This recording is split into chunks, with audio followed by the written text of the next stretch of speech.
by reducing the selling price of an article by $50, again 5% turns into a loss of 5%. Find the original selling price of the articles. तो यहाँ solution में हमने late कर लेना है कि original selling price of the articles भी $X। अब यहाँ डॉलर में दिया है तो हमें डॉलर में लेके चलना है।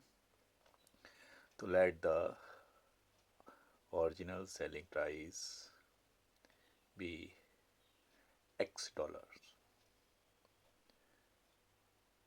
and reduced selling price is X minus $50।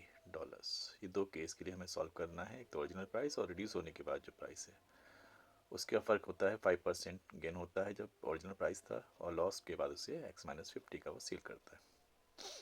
तो दोनों केसेस में हमारा सेलिंग प्राइस अलग अलग है, लेकिन कॉस्ट प्राइस दोनों केस में सेम ही होगा, क्योंकि कॉस्ट प्राइस यानी जो ख़रीद प्राइस है। तो सी पी का फॉर्मूला हमने यूज़ किया, सी पी इज इक्वल होता है S P multiply by 100 plus profit.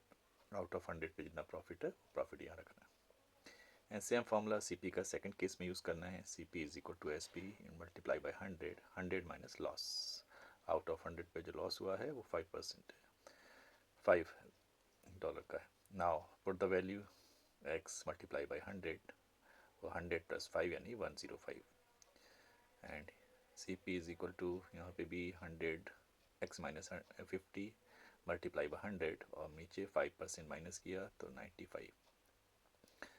अब सी पी दोनों केस में सेम होगा, तो according to question 100x upon 105 is equal to x minus 50 multiply by 100 divide by 95।